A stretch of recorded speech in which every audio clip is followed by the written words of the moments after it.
Hello everyone, I'm Samantha Jane Smith. And I'm Jacob Keynes, and you are listening to the Classical Queer Podcast.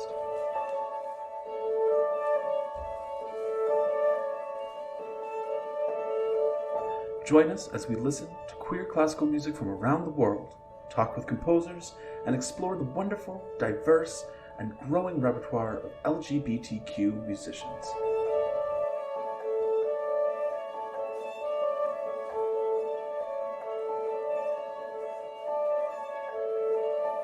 On this month's podcast, Jacob and I interview multi-award-winning composer and instrumentalist Florence Anna Maunders. Her compositions are influenced by her identity as a trans woman and the formative experiences of her transition. As you will also hear, her music is influenced by many types of contemporary music such as dubstep and jazz. Flori is also a teacher, musician and conductor. Her work is seen as innovative, progressive and super cool, and has over the past few years won many awards. As you will hear, the subjects discussed range far and wide. We hope you enjoy the interview.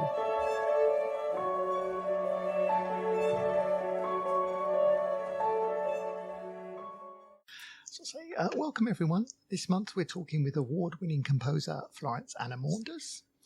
I've been listening and playing Flori's music for about 2 years now, and I'm sure you will hear today that her stylistic influences are wide and pulls in many genres from all over the world. Her music has been described as super cool, vibrant, and a wonderful crescendo of just outright queer orchestration, which I think is very appropriate for this podcast. In addition to her composing abilities, Flori is also a musician, conductor, teacher, and arranger. So welcome, Flori. Hi there, Sammy. Thanks for having me on the show. No problem at all. Perhaps we'll start by just getting you to say a little bit about yourself, a bit of your background and musical influences. Oh gosh, I could speak for ages about that.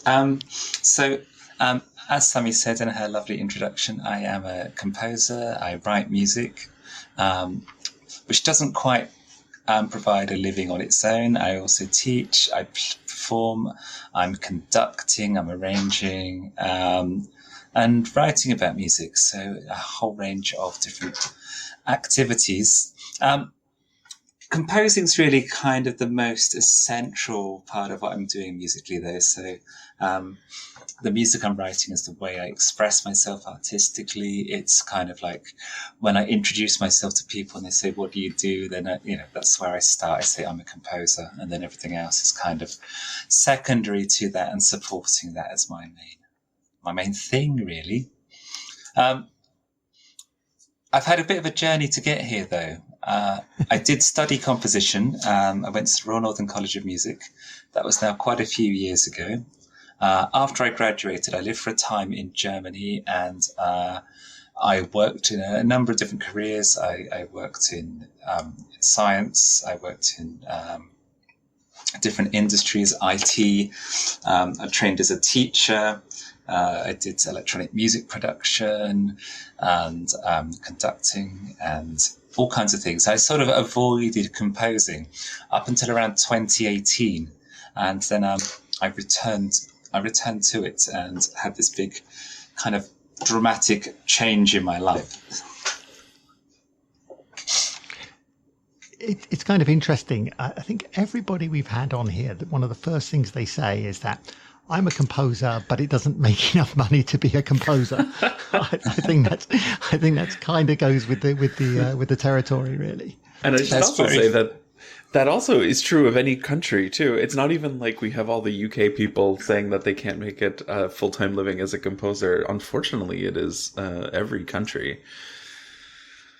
Yeah, there's very few people who can make a living entirely from writing music, but I don't think that's a particularly modern phenomenon. If you look at some of the so-called great classical musicians of the past, they were all performing, they were teaching, they were writing books, they were conducting, and some of them also had very wealthy patrons. So somebody like Tchaikovsky, although he was gay, had a whole string of wealthy women throwing jewelry at him and saying, oh, you can come and stay in our summer house rent-free for a whole season and stuff like that. So that's the kind of support we all need, really, isn't it? A rich patron. We should all be so lucky. Yeah. Yes, if anybody's listening in. Yes, please, we need the money. Yes. So I don't know where to go after that one. It's kind of we got an advert out now. So obviously you had a change in life experience, which has sort of maybe prompted this change back into composition, I guess, and sort of made a distinct turn in your career. Yeah, I would say that these things are related. Yeah, so there was a long period, I guess, of inwardly looking and coming to a decision about what I wanted to be and who I wanted to be. And I think those things are related. Exactly how they're related, I don't know. It's hard to say, isn't it? It's complex. But there's that sort of process of self-discovery, which sounds like awfully new age and cliche, doesn't it, in a meditation. But it really is a thing that I was coming up to a point in my life and I was thinking, is this who I want to be for the rest of my life? Is this what I want to be doing for the rest of my life? And the answer was no.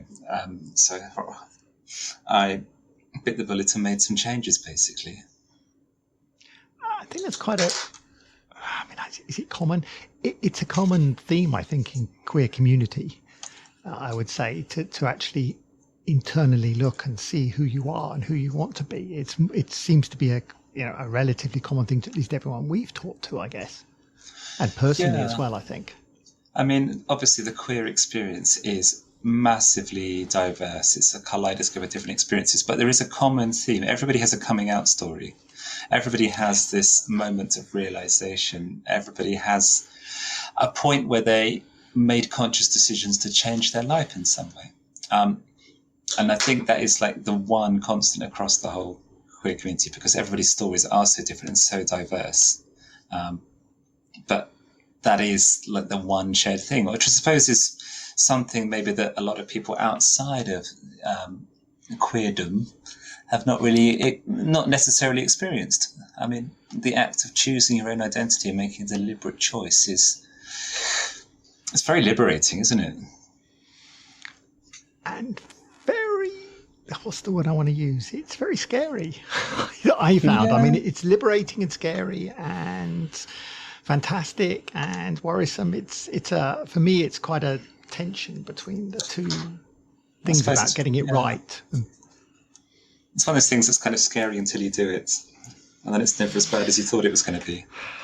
Yeah, you can frighten yourself a lot for many years. But you're right. I think there's a large element when we talk about like identity and life and being the human that everybody is and how it translates into what it is you do. And we're talking about music, but I think there's so much given trajectory in most people's lives as musicians or composers that they don't have to question anything. They go to school, they do a composition degree, they write the music that they thought they were going to write. There's no internal reflection. There's no inward look. There's no thinking about what composing means to them or does for them or how they write or why they write or anything, or at least on some level. But I think you're right that there's an inherent like looking inward in the queer experience that just asks deeper questions about everything, like anything you're doing.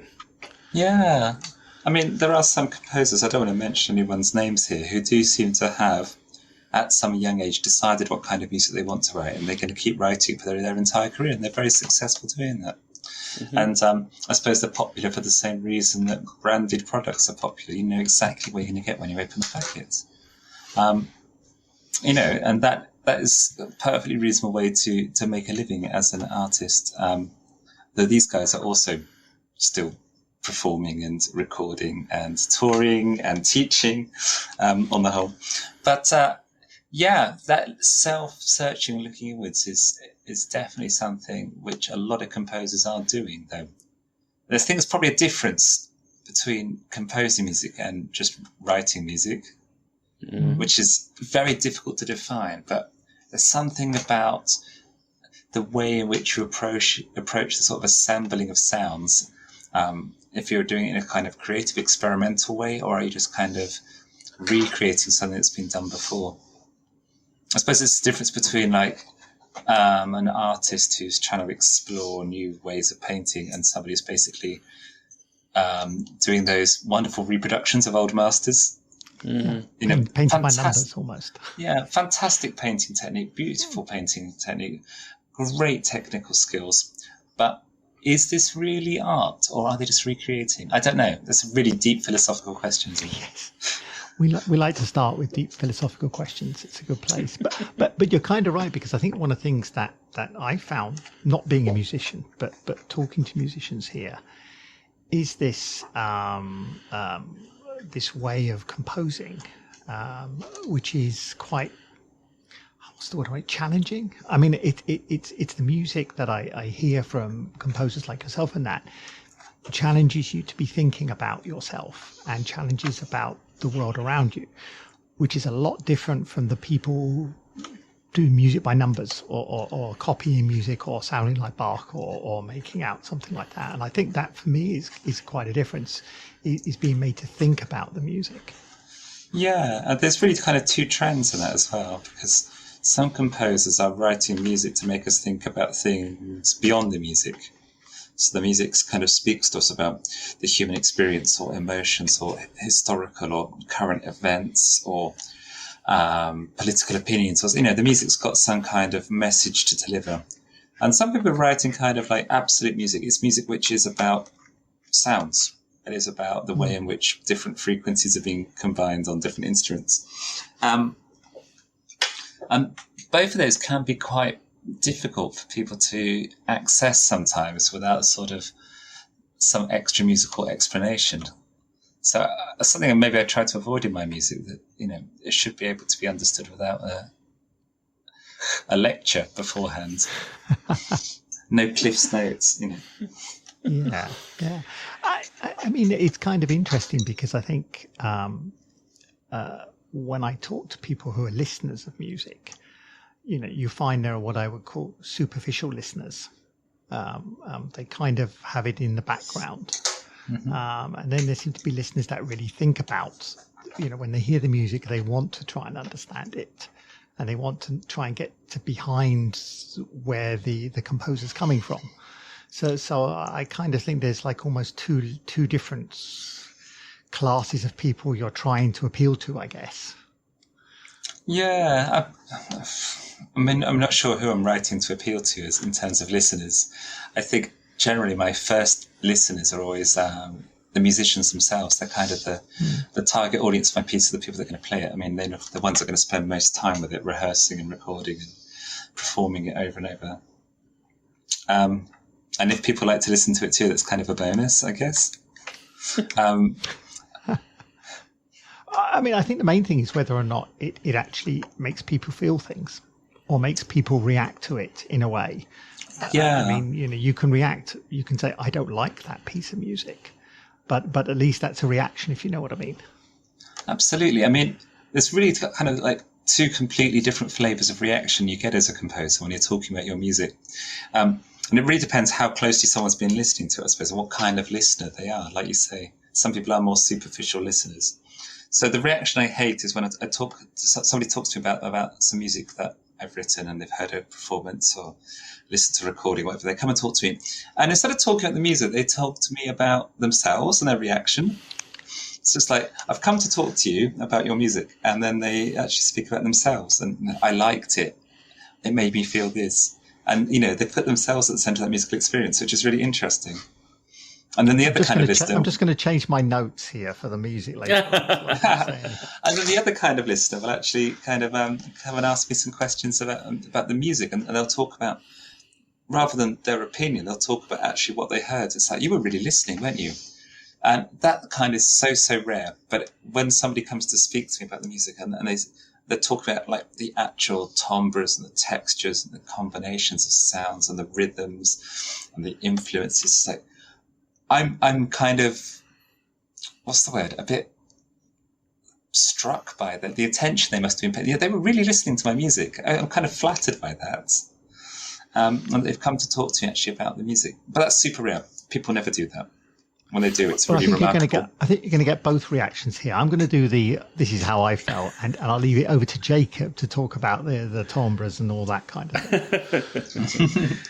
Well, it's funny. So you say, I mean, while we transitioned into talking about your music and then listening to some things, I play a little game with myself when I listen to someone who I don't know at all, and I try and guess their home instrument, and I try and guess where they write from, like what instrumental space or how they sit down and write.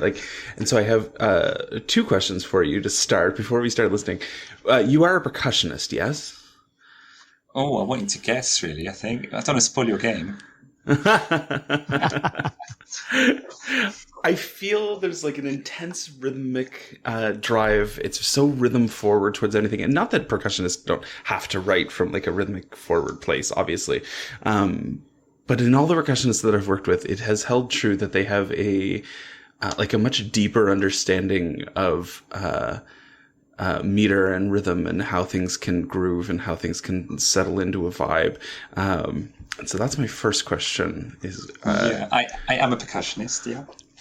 Fantastic. And it's great that some percussion gigs are starting to happen again. Oh, thank God. Yeah. It's good to be at the back of the orchestra driving. Yeah, pushing everybody from the back is always the best place. I always value like very strong percussionists. It's always so important. And then my second question is, as we start to listen to things, and I don't remember which one we had agreed we were going to listen to first. Venedate, we were going to listen to. Yeah, let's do that one first. Okay. I always have to ask people how they write as a composer. Like, do you sit with a blank score and from your brain write, or do you on a keyboard jam out and find the groove and the soundscape and the like tonal center or whatever you want to figure out, or do you like sit down and play with your home instrument? Do you play on melodics? Like, what's your process as you write? I tend to have a long sulk and sit and stew and think about things and kind of formulate the music in my head. So I've kind of like put it all together. And then I splurge. So Mythal Venedate was written basically in a day. I sat down at my desk and wrote the piece in a day, but the piece already existed before I wrote it down. Does that make sense? So I conceived of what I was going to do. And then it was just that, the process of writing it out, which is one of the most frustrating things. Writing fast music is such a slow process. The faster and more active the music is, the longer it takes to actually get it down on the page. So like, if you're ever listening to music that's really, really exciting, engaging with loads of things going on, then the process of writing it was really slow and tedious with very little going. And absolutely the other way around, when you're listening to super slow music, which seems very static, that music was written in an absolute whirlwind. Writing those long notes takes moments. You're lifting the veil. You're showing everybody all the hidden tricks that people think they have hidden. I mean, it's kind of interesting for me as a not musically talented person that for me the problem has always been that if I think of something interesting and exciting, I never want to write it down afterwards, because I've thought of it and it's gone through my mind and it's been realized, and then the last thing I want to do is to actually put it on paper. Yeah, I think it's one of the skills you learn as a composer is how to kind of take a mental snapshot of a situation or a feeling or a mood or an idea you've had, and just kind of hold it in your head and look at it from different angles and gradually build stuff onto it. I mean, I don't know if you've ever done one of those kind of, they call them cognitive ability tests, where you have to imagine like there's a 3D shape which has been unfolded, and you have to mentally fold it up in your head and then say, the side with the 3 dots is next to the side with 3 diagonal stripes or something. So basically composing in your head is like that. You're taking something and flattening it out and seeing how all the parts are put together, and then you kind of fold it in your head and put it all together without, forgetting which bit goes where. Which makes it sound like some kind of amazing innate skill, but actually it's something which takes just years to develop. It's like anything else. It's like these chess players that can imagine, 100 moves ahead on the chessboard. Mm. Sounds good. Well, let's talk a little bit about methyl phenidate. Do you want to say something, Flori, about the title and the meaning behind it a little bit before we hear it? Yeah, sure. So the piece is called methyl phenidate, which is a medication which is commonly used for treating ADHD. It's a very exciting piece. It's got a lot of rhythmic drive. It was originally a commission for a trio in America who approached me to write a piece for them, and it's got a very bright and loud trio of trumpets, alto saxophone, and clarinet. And the piece is basically a sort of frantic blast of sounds all tumbling over each other. So it's kind of like this initial burst of energy, and then all these rapid rhythmic patterns, and then in the middle there's some sort of flowy bits before it returns to the frantic stuff to finish off. It's only about 3 minutes of music. It goes by quite a lick with loads of sort of momentum is the word I suppose I'd want to use for it. So it doesn't kind of let up at all. A lot of the rhythmic stuff is derived from electronic dance music, so particularly like drum and bass. The music sounds nothing like drum and bass, because if you take like a breakbeat rhythm, which is sort of snare and hi-hat and kick drum, and then put that onto instrumental stuff and give it pitched patterns, then it doesn't sound anything like drum and bass anymore. The rhythmic profiles there, it's like if you played it along with the drum beat at the same tempo, go, oh yeah, I see how they look together. But hearing it without the drum beat, without those particular timbres, that style of music, you don't really get any of that at all, but you do get these kind of really interesting sort of crossbeat rhythms going on. Yeah, sounds good. Well, let's hear it then.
Yeah, I mean, it's interesting when you say that this was a commission specifically for a group that already in existence of saxophone, clarinet, and trumpet, because my first thought was, what prompted you to bring those three together, given that they're all so bright and intense? Like, clarinet and saxophone and trumpet are all so very like timbre bright forward, and it plays well into the piece, obviously, given the kind of chaotic frenenergy behind it.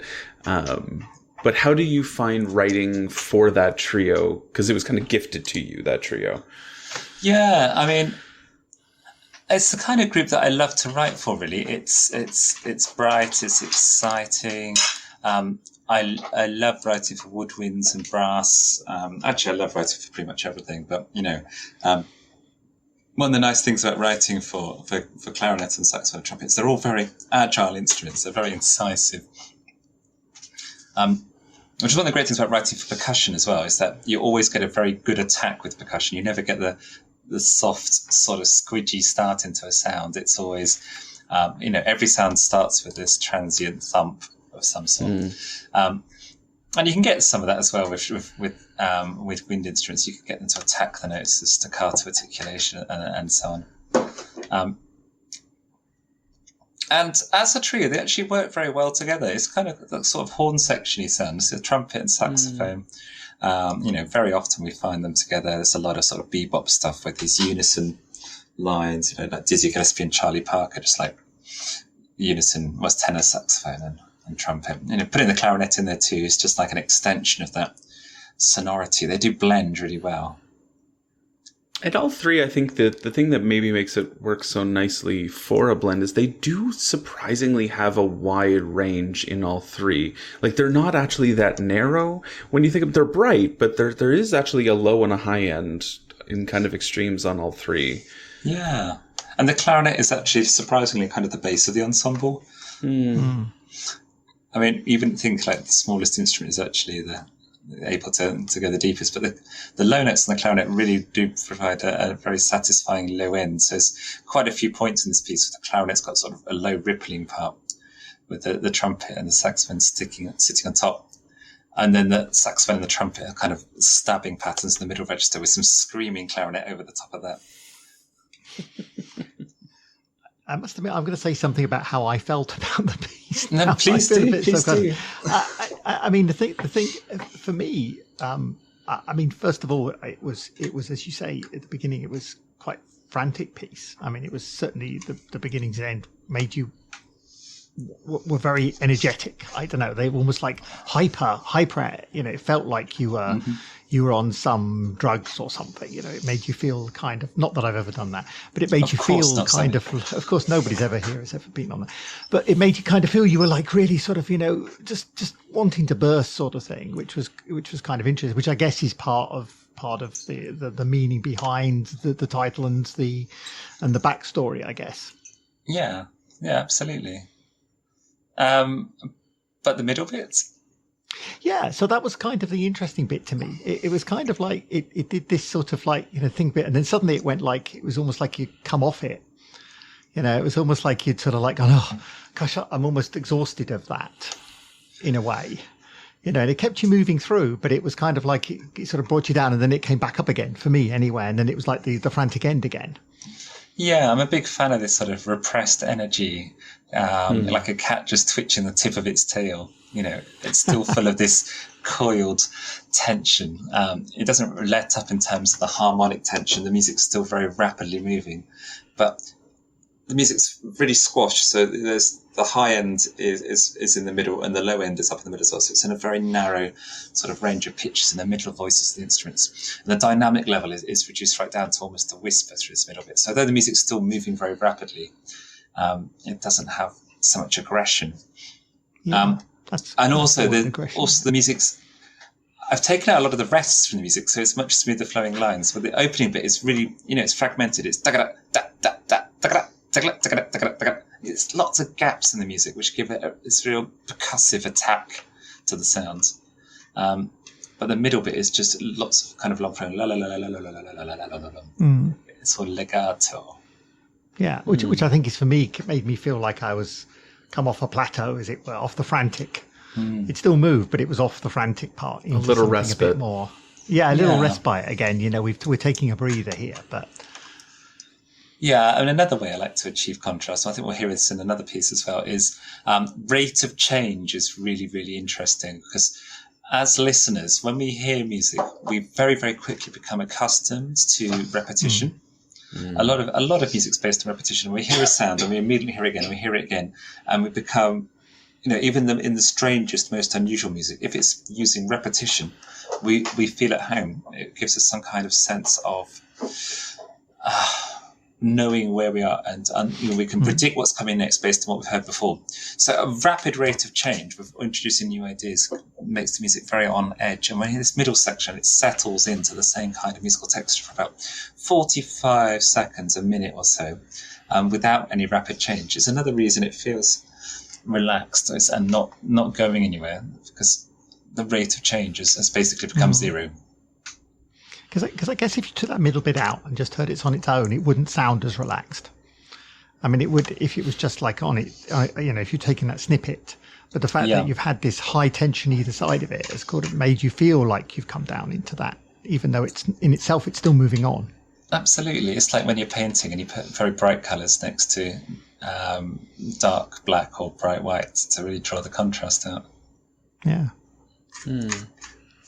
And the same is true of the other side, that if you didn't have the middle bit, that you can only ingest so much energy without any respite or pause or anything before it just becomes exhausting. You need the little come down so that you can push it even further, I always find. Absolutely. I mean, you find this in all kinds of electronic dance music. You have the breakdown and the build-up, and then the release, and then the breakdown and the build-up and the release. And that, I suppose it's like a natural cycle as well, isn't it? We have the summer, autumn, winter, spring, growth and death. I guess our body's just like these kind of cycles.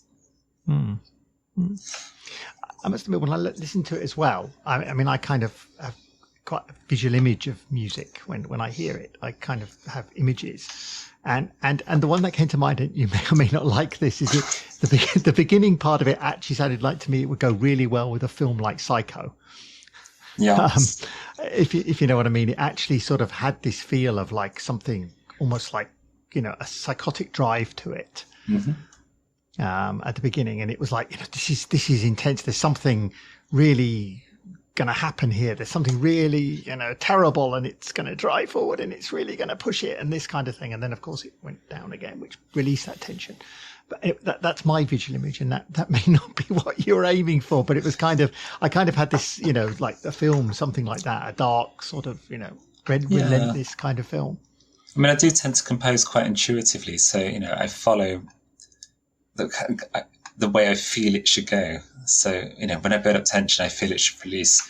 When I'm in a spot of, coming up to a climactic point, and I feel the music should be building, I'd follow the intuition and let the music do what feels right.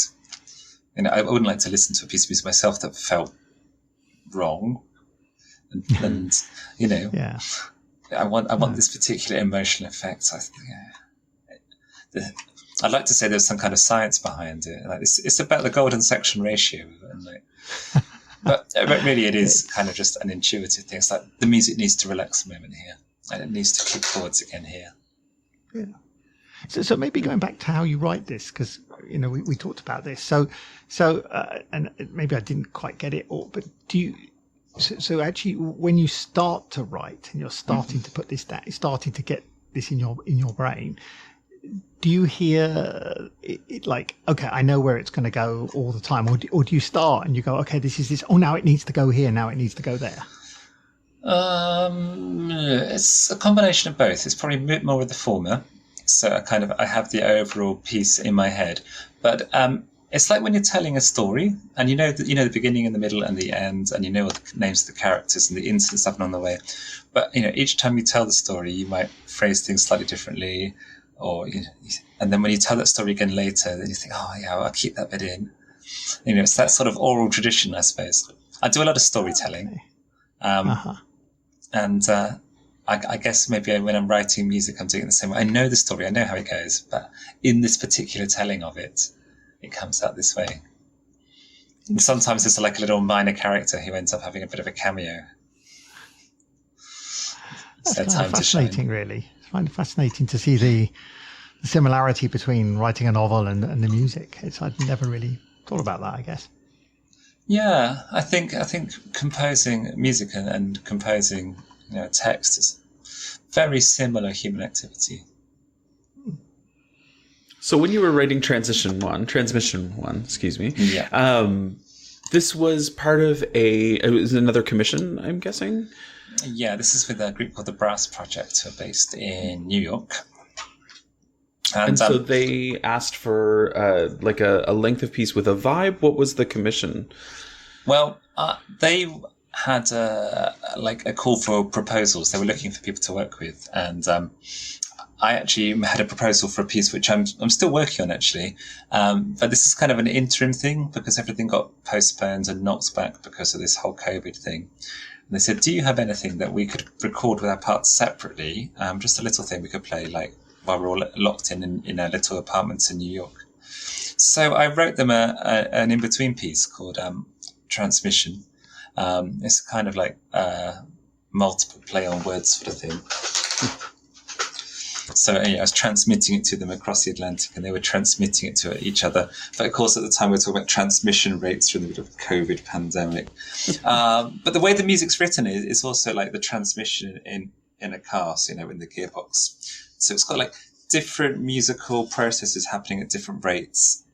So there's one cycle which is always 11 beats long, which is overlaid with patterns of 3s and 4s, which then themselves fit into longer patterns of 11 by 4, so 44 beats, which then themselves fall into longer patterns of 4 or 8 times that. So the whole thing falls very regularly into these sort of geometrical structures.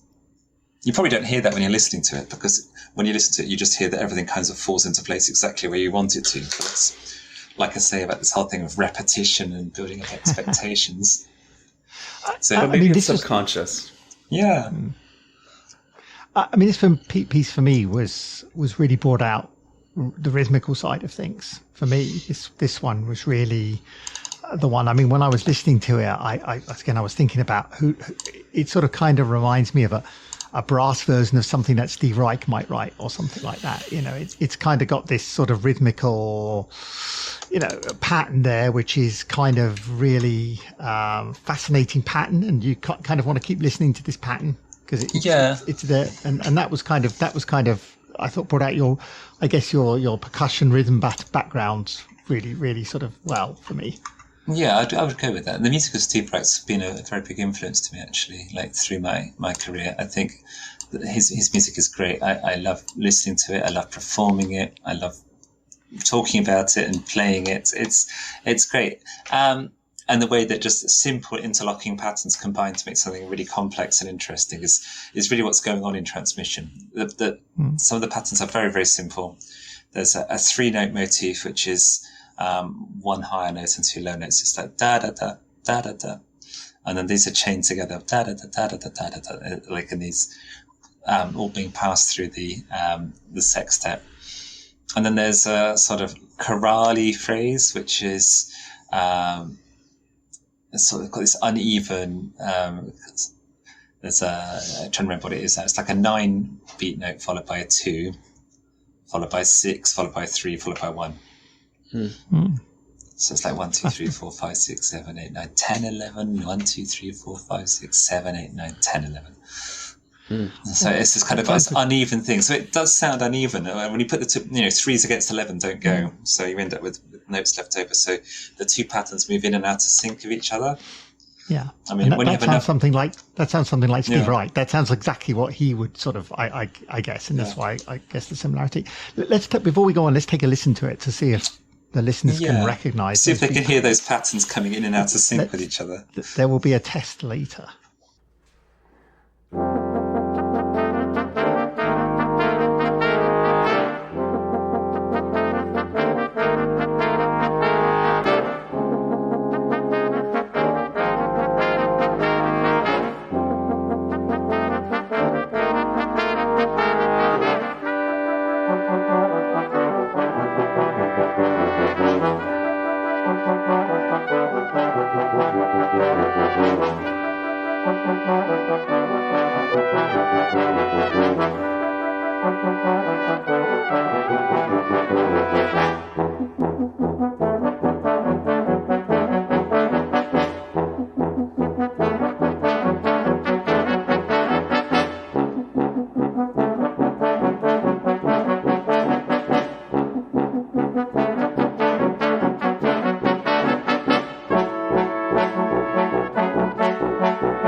So my question is, you wrote this knowing that it was going to be multi-tracked, as in it wasn't a piece that you were expecting to be performed live, and then it ended up being multi-tracked. That's right. And you have a background in electronic music, and you have a background in writing for instruments maybe that get recorded or manipulated or moved around. How do you write differently knowing that it's going to be multi-tracked, or do you just write it as if it was going to be a live performance and ends up being multi-tracked? Well, in this particular case, I knew it was going to be multi-tracked, so I made the deliberate decision that it's going to be at exactly the same tempo all the way through, so I could record it to a click track. All the parts would be aligned, and it is a piece based on, divisions of the same rhythmic cycle, so there's no need for that kind of, when you're playing music with other people, very often you have this flexibility in the tempo. You listen to each other, you speed up and you slow down. But this is all locked into the same kind of cycles. And I was very, very detailed with the dynamic shaping as well to make sure everybody would be playing, accents and staccatos and crescendos and so on all together. So there'd be no need for that kind of the stuff you do when you're working live. You just listen to each other and go, this beat needs to be emphasized. So it's all there in the score. It's very detailed score in that way. And also it's written for, basically a set of very similar sounding instruments. It's all brass instruments and they're all being close mic'd. So balance and blend, not a problem. That can all be done in post. Having said that, this piece has gone on to have a lot of legs. It's been performed all around the world multiple times, along with its sequel, Transmission 2. So it's probably my most popular piece. It's had probably maybe 24 performances in the last year or so here in Europe and in the States. So those are live performances. So I guess it works live as well. Yeah, I mean, it was for me. It was a very quite joyful and positive experience listening to it. It was kind of it was so upbeat for me to listen to it. It was. I can see why audiences would like it. I can see where people would like to play it as well, because it gives you come out with a positive vibe from it, I guess. There's not a single major chord in the whole piece. But it's still got that very positive, upbeat vibe. I don't know why. It's just got a certain sort of bounce to it, I guess. Sort of tigerish energy. Yeah, well, maybe it is, as you say, the energy of the piece rather than the chord, the music, the chords you're playing or something. So. Yeah. There's a lot of minor chords for a piece that sounds so happy. Yeah, well, there you go. Yeah. Just goes to show. The harmony is all very jazz influenced. It's all these kind of stacked triadic chords, 9ths, 13ths, 11ths. It's that kind of groove. Sounds good. Thank you. So let's move on to the third piece, and this is Not Getting Out. So we'll take a quick listen to that, and then we'll come back.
Yeah, so this was a commission from the Villiers Quartet, who a fabulous, fabulous quartet. This is so great to work with. And they were doing a series of what they called from home commissions, inviting British composers to reflect on their lockdown experiences, their pandemic experiences. So it was a really interesting bunch of people. It was myself, there's Robert Fockens, Alex Ho, Jen Rodman, great bunch of really very different musicians. And what was really nice about the whole process is we had a bit of to and fro. So it wasn't just a kind of one and done kind of thing, which is very often the case. Is you write the music, somebody rehearses it, records it, and that's it. But we had this whole kind of forwards and backwards where I could go off and tinker with it and talk to the quartet, and they could really work on getting exactly the performance of the music I had in my head. So the music is really, I mean, we've heard it. It's very tightly wound. The music is not getting out from certain constraints. Harmonically, I mean, without getting too technical for your listeners here, harmonically, the music is based on very, very close musical intervals, like of less than a semitone. So there's lots of places where the instruments are playing very, very closely together. And it's kind of obsessively going around these few pitches, which are like the open notes of the string instruments in the quartet. So off the top of my head, I think it starts off obsessed with the note G and very, very close intervals to the note G. So just a quarter tone above, just like 3/4 of a tone above, and lots of very rapid movement around this. So we don't really hear a harmonic process so much as this almost kind of like clustered out of tune movement around single pitches. It's like a kind of written out multiphonic vibrato sort of sound, but with a lot of furious rhythmic drive. So these parts are moving very closely around these centers of gravity, but it's kind of rubbing against it, like really percussively at the same time. And from that, the music moves around to explore some other poles. So it moves around to explore the different pitches of the open strings, and we get some more opening up. The music opens up wider, but it's always very, very tightly controlled. There's some nice symmetrical writing as well, which I'm a big fan of at the moment, where there's something central and the parts moving away from this central part, upwards and downwards in pitch at the same time, and then coming back to it. So it's like, like a salmon leaping above its own reflection or something, or a dolphin. The music rises from this fixed point and then comes back down to it. At the same time, something's diving down at the same amount and coming back up. So, it's got this obsessive returning to the same pitches. Which is kind of like the opposite of the way a lot of music works, which is very forward directed. You create some tension and then it resolves into a new direction. Which then creates some new tension, and which then resolves into a new direction. So music's always got a sense of forward momentum, but though this piece sounds very, very busy on the surface, it's frantic, it's biting, it's aggressive, it's rhythmically complex. In terms of what's actually happening in the music, it's completely static. It's running really hard on the spot. It's like a furious vampire hamster in its wheel. It's out for blood, but it's not getting anywhere. I think vampire hamster's new for us on this program. That's the first one. Yeah, I love this idea. You use the phrase and like reframe it. A completely controlled, written note multiphonic. I love that description, and I've never like thought of it that way. And there's always like as someone who plays a lot of like aleatoric new music, you always get tasked with either play a multiphonic on your own time and there's just a big, red swash against the paper, or you have somebody who writes out really intense like quarter tones and 3/4 tones, and it's very hyper rhythmic, but largely to a similar, if not, connected effect. And I've never thought of it that way, though, that you're really almost recreating a extended technique by writing something so completely precise and not extended. Yeah, I think a lot of my music's doing that, actually. I mean, one thing I love to do is to recreate the effect of electronic, like pedal effects and so on. And mix the desk effects and plug-in effects, but doing it live with acoustic instruments. So I just wrote a piece recently for Wind Quintet, which is all about kind of exploring the effect you get if a flute was being played through a delay pedal, but there is no delay pedal. It's all done with the other instruments. So it's like a muted horn and clarinet and bassoon and oboe. Fascinating. Yeah, I must admit, when I listened to, when I first heard this piece, which was actually when it was first on YouTube, which was fantastic. I couldn't put my finger on what was different about it, and it was only later when you started talking about microtonalities that it actually, made me realize that these changes were so small, that.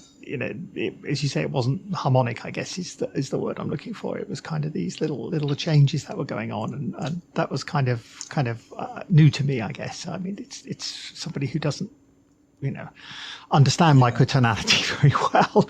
It was kind of interesting to hear it in practice, as it were. Yeah, I mean, it's a difficult subject, microtonality. To some people, it just sounds out of tune. But then we listen to music from a lot of other cultures around the world, and we would say, well, actually, our kind of Western equal temperament probably sounds out of tune to them, because our 12-tone equal temperament is not mathematically strictly in tune yet. Anyway, it's an approximation. So I like to explore that crunchiness. And I always think there's a whole world in between semitones that we don't have in Western tonal music, or we don't acknowledge maybe that there's a lot of space that we are not playing between a C and a C sharp. Like there is actually a lot in there. Absolutely, yeah. I mean, people love this kind of sound as well. People love blues music. Or traditional music of Turkey or Hindustani or or the Carnatic tradition of northern India. It's full of this kind of inflected tonality. It's not just like play any old random note you want, but it is like a way of colouring the notes of the scale. It's an inflection.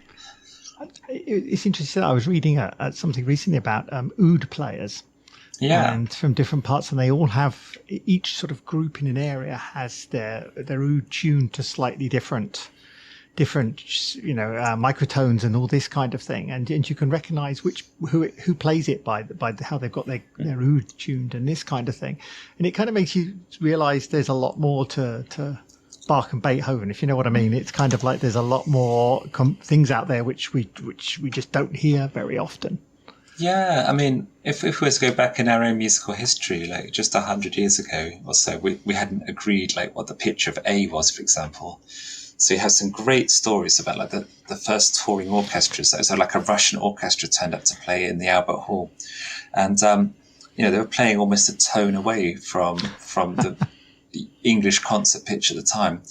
And I can't remember what they were playing, but the organ came in the last movement, and of course the organ was playing English concert hall pitch, and the Russian orchestra were like almost a tone out. They were playing at Russian pitch. It's just got this awful cataclysmic crash. I think the concert just stopped.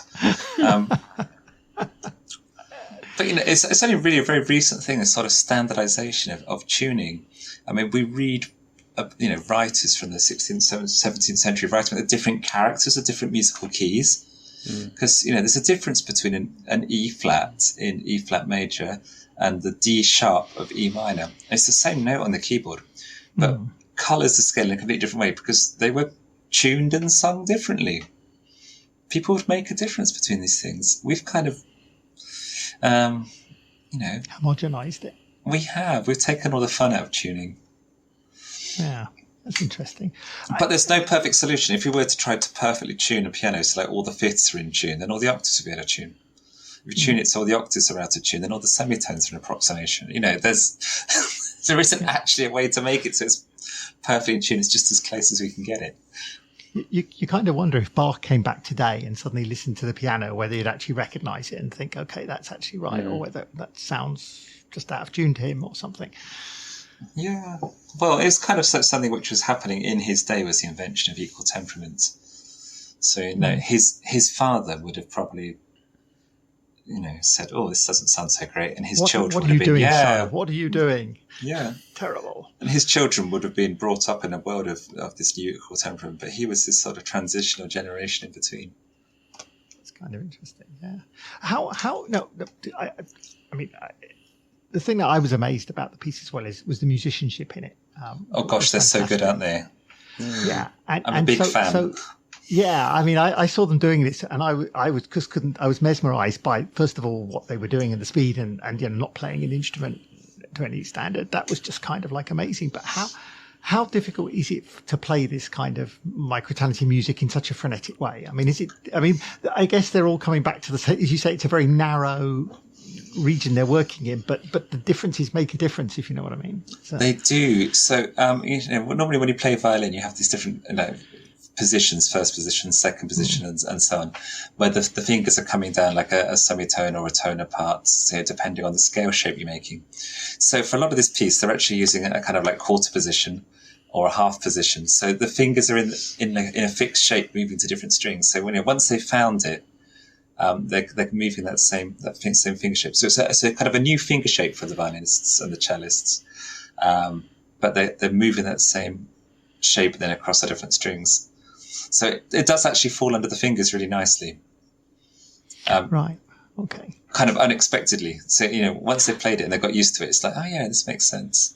Yeah. It is very much written for, you couldn't play that music on a different set of instruments. It wouldn't translate to like a woodwind. That's what I was going to ask. I was going to ask if it was somebody else, how would it work? It's very much written around the technique of the instruments.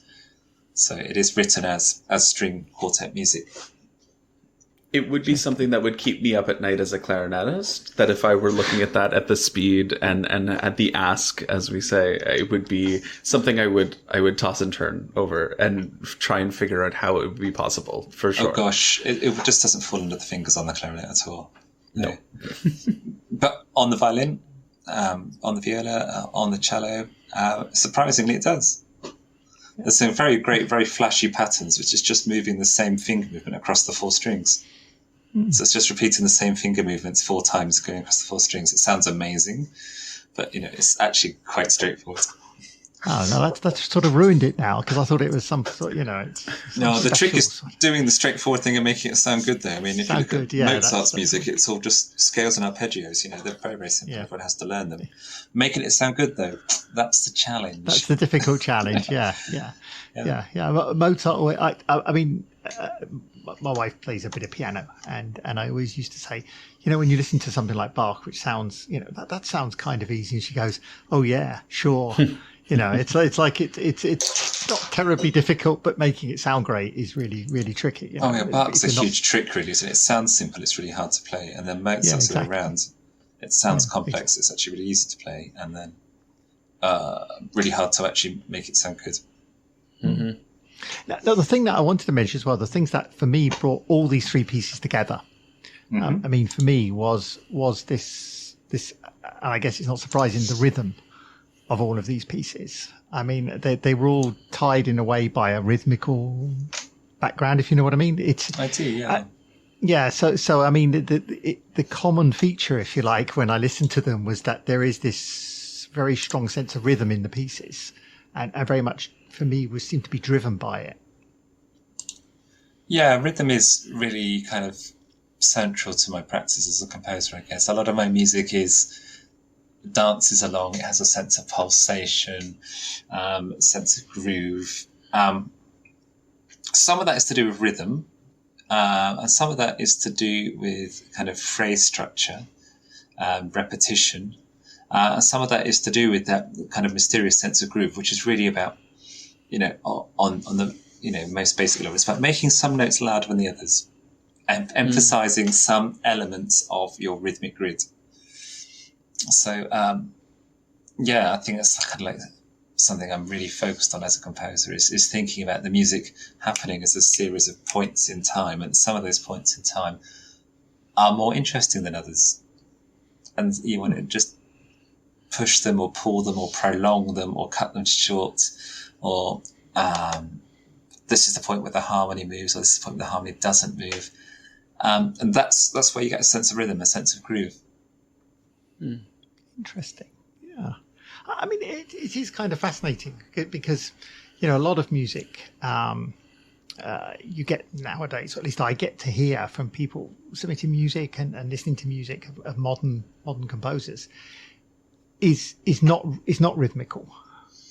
Not in the I mean, it may have some rhythm, that musical rhythm in a sense, but you listen to it and it's harder to distinguish a rhythm. Whereas your music is very driven by the rhythm, which I guess for me is kind of like it's a little bit different. It sets it apart from some things I get, and I find that kind of interesting.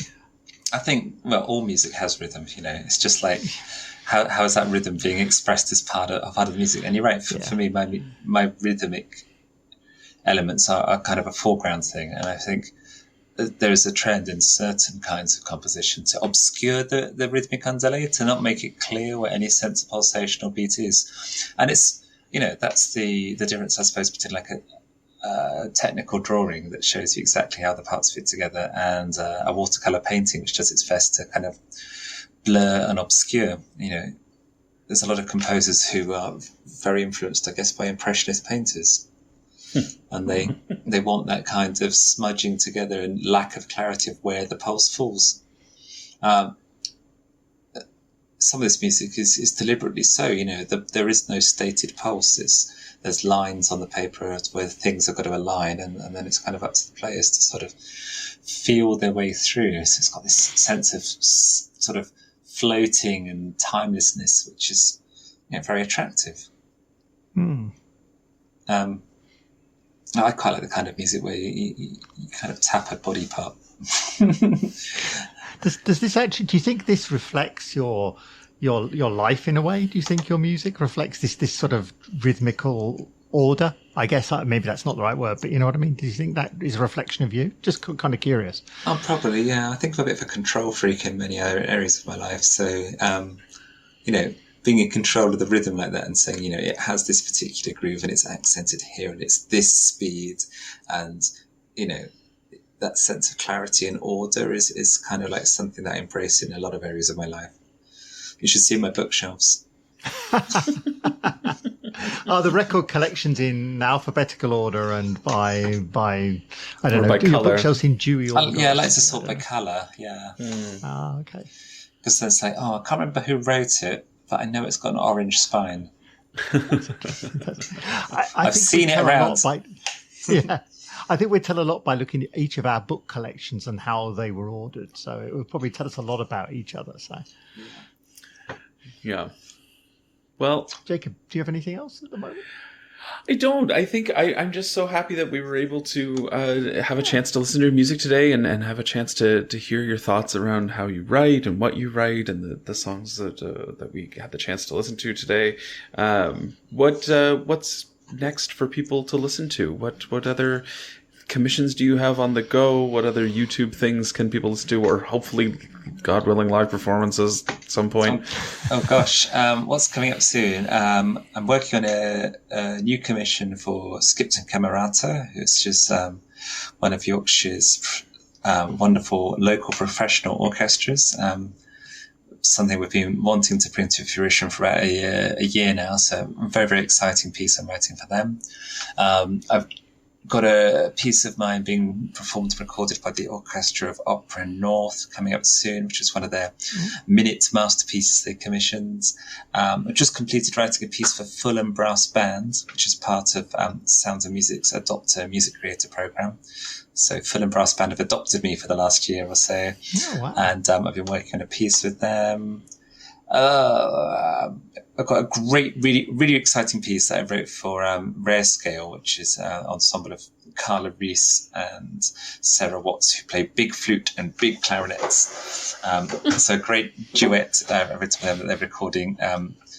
That's in the works, so recording coming out soon. And yeah, loads of little things going on.